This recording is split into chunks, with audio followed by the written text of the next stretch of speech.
it is noon, so we are going to go ahead and get started on today's webinar. I am Katie Heesh. I'm going to be hosting, and today we have the honor of talking with Dr. Megan Wesling about clinical pharmacy services integrating into primary care. So before we dive in, I do want everybody to know this is a recorded session. So whether you can stay the full time or not, it's recorded, it'll be sent out and also posted. So if there's any information that you find to be pertinent, go ahead and put that pen down because it's recorded so you can go back later. Also, there's a chat function in Zoom. So if you do have questions or comments throughout our discussion today, make sure to type them there and we'll address them at the end when we have time for question and answer. So without any further ado, thanks for joining us, Dr. Wesling. How are you? Good. Thanks for having me. Excited to be here. Of course, not a problem. So to get off this conversation, can you tell us a little bit about your training and how you got into this role? Absolutely. So I currently am a clinical pharmacist in the ambulatory care setting here at HSC Health, where I serve in a family medicine clinic, working alongside in a team-based care, other physicians, other healthcare providers, but it's not a traditional path into pharmacy like you guys may be used to. I did my Doctor of Pharmacy program and training in Chicago at Midwestern University, where I was in a 4-year program. 3 years of didactics, 1 year of experiential out in the field, working in different areas of pharmacy practice. But what I found to really enjoy was the direct patient care environments here in the outpatient setting. So I kind of set my goals on working directly with patients in ambulatory care in the primary care setting. So pharmacy has different opportunities for postgraduate training. So I started my first year of residency where I went to do a residency with a VA, the Veterans Affairs in the west side of Chicago, serving a very complex, diverse, older adult population, really seeing aspects of care both in the inpatient and the outpatient setting. Worked in geriatrics clinics, I worked in family medicine clinics, cardiology clinics, really optimizing medication therapy. And then I went on and did my second year of residency with a health system in Chicago as well, Advocate Aurora, where I spent a lot of time really kind of jumping into outpatient, direct patient care. So I worked in a family medicine, internal medicine clinic, mostly Hispanic patient population on the west side of Chicago. And then I also trained on the south side of Chicago in a very low socioeconomic patient population, very diverse, very medically complex, and essentially in a free clinic there, where I really honed in on chronic disease management. Had the opportunity to teach as well along the way. So after graduation of residencies, I came here and have been serving as an assistant professor with the College of Pharmacy, as well as in that clinical pharmacist role here in the family medicine clinic. Amazing. Well, we're happy to have you, a part of the family, and we're really, really excited. Thank you. So would you mind telling us the role of a pharmacist in the primary care setting? Absolutely. And primary care is a broad definition. So we're looking at patients who are really working in the outpatient setting, those that are not requiring overnight stay for acute issues, but you may find primary care right in emergency departments and urgent cares. But in primary care, kind of what I'll reference it as is we're working with those outpatients, focusing on medication therapy management when they're coming into the office. Regardless of kind of what that specialty may be. It could be a family medicine clinic, it could be in internal medicine, women's health, or one of those outpatient specialties. And so within that, our pharmacy role varies. It very much is dependent on what the clinic and the patient population needs. Specifically here at HSC Health, my role as a pharmacist is really serving as the medication expert. So I'm reviewing medication lists, but I also have a collaboration with my physicians to help in other specific disease states to help optimize the medications and allow the patients and work with the patients to achieve their therapy goals or their disease state goals. Okay, that makes sense. So you kind of have a hand in it there at the clinic. Absolutely. So how is it different to consult with a pharmacist in the clinic versus maybe at my pharmacy, whether that's CVS or Target or wherever somebody goes? And that's a great question, and we get that quite a bit as one of the barriers to kind of our involvement here in the clinic is answering, how is this different from my retail pharmacist? And each role is valuable. So the pharmacist role in the retail setting, they're really linked into the patient's medication profile, the medications that they're getting from multiple providers. They're assessing that list to ensure that there's no drug-related drug therapy problems. So whether that be a duplication, right? They see one prescription come in from one doctor's office and they see another come in from another, and they seem to work similarly, and or maybe they're working to achieve and treat the same indication. So they're really helping to screen and be an advocate for that patient on the outpatient setting because they're getting multiple feeds. Yeah. In my specific role here in the clinic, I'm working on not only the drug-related problems that may be coming up in the patients that we serve here, but we're very much seeking team-based care where I'm really kind of supporting the clinic, I'm supporting the physicians, and I'm supporting the patients to allow for those patient care plans to be implemented. Maybe we're making adjustments to that care plan more frequently than what they may see with the physicians themselves, to titrate medications, to monitor those medications, to provide patient education. So we're just kind of advancing or utilizing that scope of practice of the pharmacist in this clinical space to do it more directly with the patient, with the labs available, with the other input from the providers that we're working alongside here in the clinic.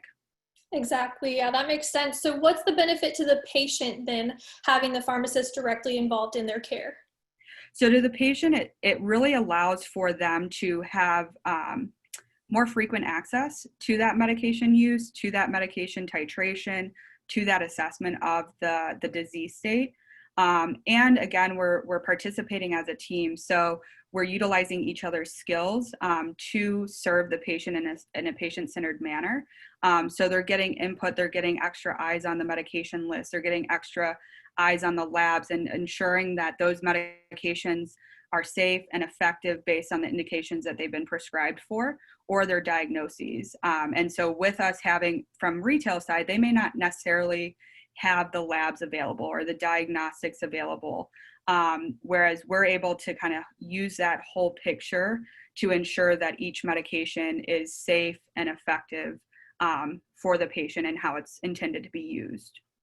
Okay, so it seems like you all use like the collaborative approach, whereas a pharmacy, again, whether it's CVS or wherever, they're outside, so they're not sure what's going on. So how can you best use that collaboration to support the patient?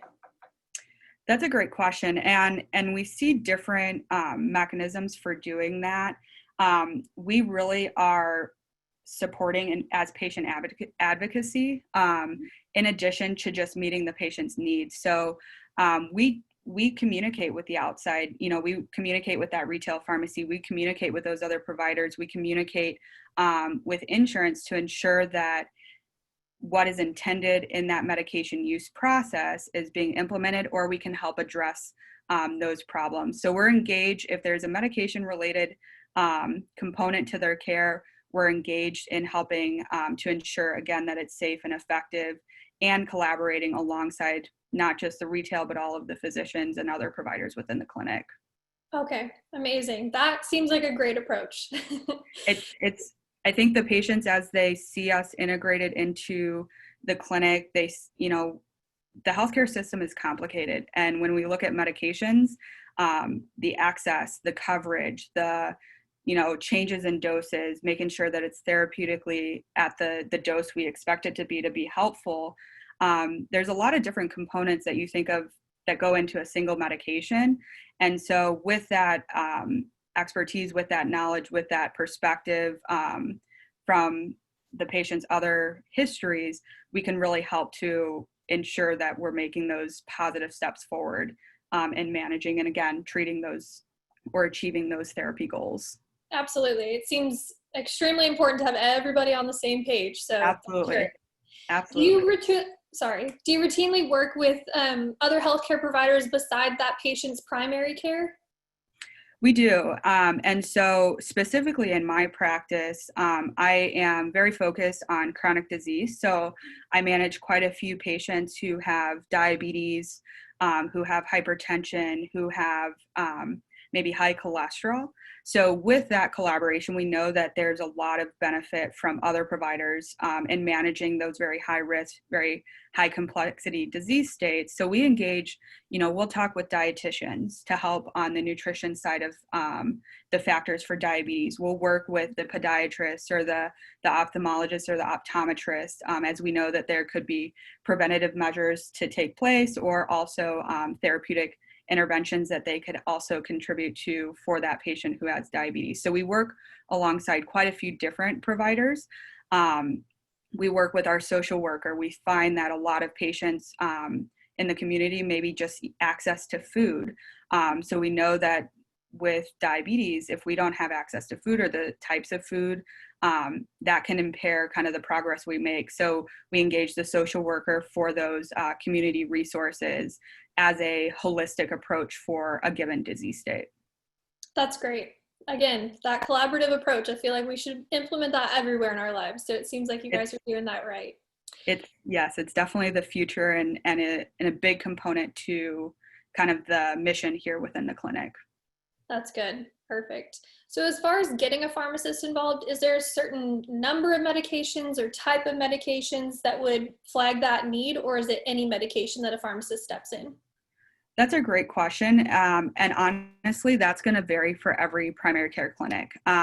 So when pharmacy integration occurs, one of the first questions that we try to ask is, where can we help? What is that added value that we can provide? And every clinic may have a different perspective on what that need may be. So specifically early on in outpatient care with pharmacy, one of the things was diabetes control. We have a lot of patients uncontrolled on diabetes that lead to multiple complications or other concerns beyond just the blood sugars themselves. And so what early on when they studied integration of pharmacy, they said, I really want you to focus specifically on diabetes. And what we found is we reduced complications, we saw more appropriate medication use, we saw reduced hospitalizations, cost savings. So if that's somewhere that primary care team needs that pharmacist to add value in, that may be a good part. Other things maybe we know that there's a lot of high dollar medications. We know that there's a lot of medications just being used that result in safety concerns. We spend a lot of dollars each year managing adverse effects, specifically to medications. So some things that pharmacy contributes to is when there's maybe 5 or more medications on a medication list, make sure that each is appropriate, not duplicating, not adding, or patient isn't experiencing adverse effects. Other things that may be added value is adherence, right? If the patient isn't adherent to their medication, pharmacy really serves to provide that expertise on determining, why may that be, and how can we better support the patient to ensure that not only we're able to maintain adherence, but also contribute to those therapy goals. So it really, really depends on what your primary care office seeks for that patient population. But obviously, along with the quadruple aim, we're looking for improved patient outcomes, cost effectiveness in the medications that we're using, and then satisfaction across the service. That makes sense. So as far as conditions go, I know you spoke about diabetes, but are there any other conditions that would encourage a pharmacist to be included in that conversation? There could be. There's many different outlets for pharmacist involvement depending on the disease state. So historically, in clinics such as this, we're very much focused on the chronic disease. So pharmacists are often involved in diabetes, hypertension, dyslipidemia, but it may be also asthma and COPD, appropriate inhaler device use, and assessing that control. It could be heart failure.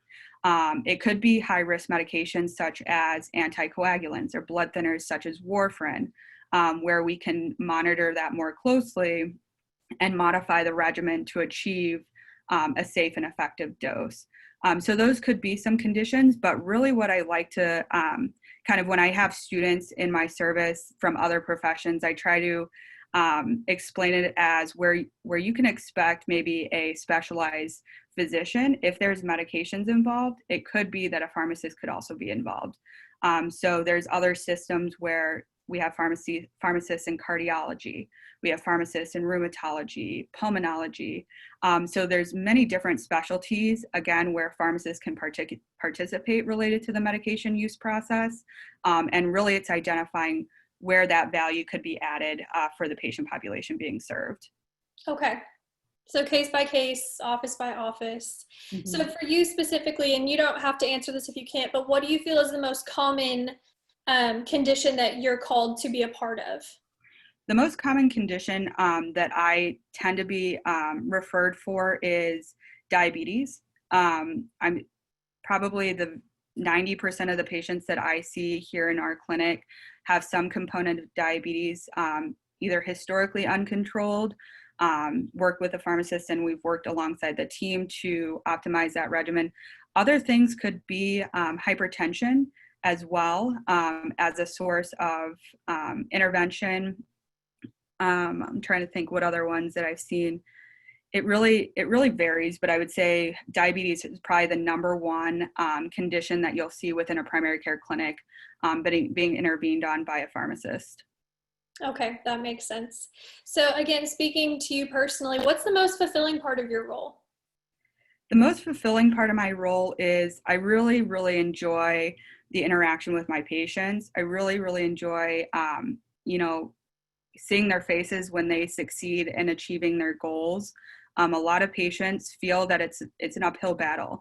We're telling them, you got to do this, you got to do that, you got to eat this way, you got to check your blood sugars this often. And sometimes it can be a battle. And when they see the progress that they made and they have that excitement, they feel better. That's what I look for in my job. It's making sure that the patients are feeling supported, they're feeling like they're making progress in their health-related goals, and as a team, we can get them there. That's amazing, yeah, and I'm sure seeing those successes it just brightens your day, fills your cup. Every time. With the positives, there's also negatives. So what's the most challenging part of your job for you?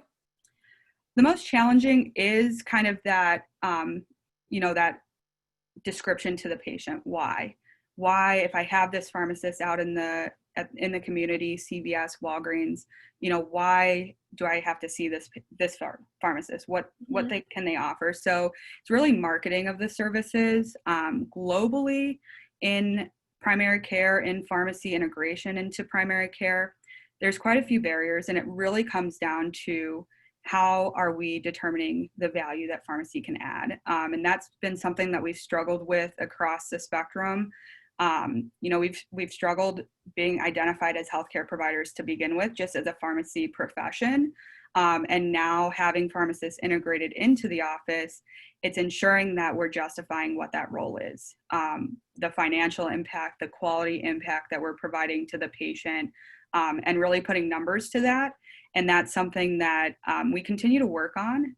It's been fantastic to see the state of Texas actually make a lot of progress there with pharmacists being identified as healthcare providers or professions.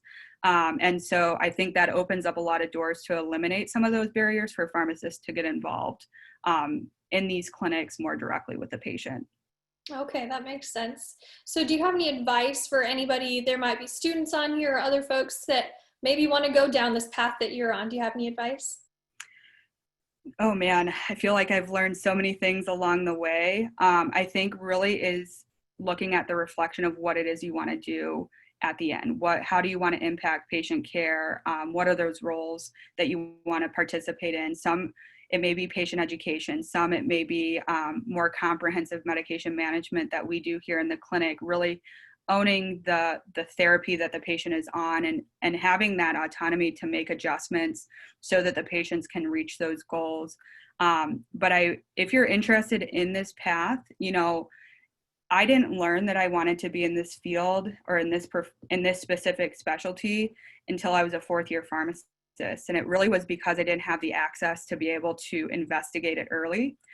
So if students have that opportunity to shadow, to see other areas of pharmacy outside of those kind of norms, definitely reach out to somebody that may be able to have you come in their clinic and see the day-to-day activities, so that you can learn that early, and start building those stepping stones to however you plan or whatever area you plan to participate as a pharmacist.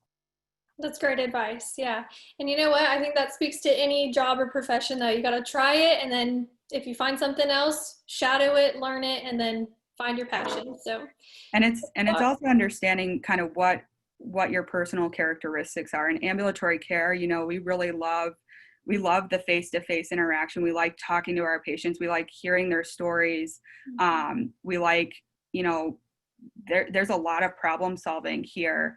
And that's something that I really enjoyed as a student, or knew in myself that I enjoyed kind of tackling, regardless of what area I was in, pharmacy, non-pharmacy related tasks. And so also looking at the characteristics of the service and what are those personal characteristics desired in that area. Got it. That makes sense. So as far as questions that I had prepared to ask you, we've blown through them, but we do have a couple things in the chat. So if you don't mind, we're going to take some questions from folks that are watching. So the first one says, do you have to have a primary care provider at the HSC to receive their services? That's a great question. The short answer is yes. And the reason being that when we're thinking about patient-centered care, we need to have relationships, not only with the patients that we're serving, but with the physicians that we work alongside, because it very much emphasizes that collaboration. So the patient, provider, pharmacist relationship should be established for these services to be optimized. Okay, that makes sense. Another one here says, I worked in a local hospital prior to coming to the HSC. Management of type 1 diabetes was very problematic. Do you experience a lack of knowledge in insulin onsets, peaks, and durations? Fantastic question. And diabetes, like I said, it's one of the more complex disease states to manage, especially as we have growing therapies available to manage it. Specifically in type 1 diabetes, we know that insulin is the kind of standard of care. And the short answer is yes, because there's so many variabilities between the different actions of the insulin, the types of insulins that we're using. It can impair the progress of that patient with type 1 diabetes. So one of the things that the pharmacy service here enjoys doing and really seeks to educate is on how best to use the medications, their pharmacokinetics, their pharmacodynamic properties, their onset, their peaks, their durations of action, to the advantage of that patient. So we do enjoy doing quite a few in-services. We have a large learner population here at HSC Health. So we do a lot of in-services for the medical residents, the learners, to give them that knowledge on how to manipulate, may not be the right word, but essentially manipulate the medicines to achieve the objective for that patient. Okay. Great question. Yeah, that was a great question. That was John Sims. He's a very nice guy. Well, that is all that we have for you, unless you have any final thoughts or anything that you wanted to throw to everybody. No, I appreciate you guys having me involved and participate. I really enjoy the primary care setting. I really enjoy the opportunity to work in this team-based care and in this collaborative environment. And I look forward to, kind of seeing where pharmacy goes from here. There's a lot of opportunity, but it really is going to depend on that primary care setting and kind of the future of healthcare on how we can further implement pharmacy services. Absolutely. And, speaking as a layperson, this is extremely beneficial because until this conversation came up, I didn't know that there was pharmacists in different areas. So I think this is great for a lot of people to know. But Thank you. Dr. Wesling, thank you. You were so gracious and helpful in all your answers, but thanks for being here today. For everybody else, just as a reminder, it is recorded. So once again, it'll be posted and sent out. So if you missed any information, it's still there. So people are saying thank you in the chat. Everybody have a great Wednesday. And Dr. Wesling, thank you for your time. Thank you guys. Have a good Have day. a great day. Bye-bye.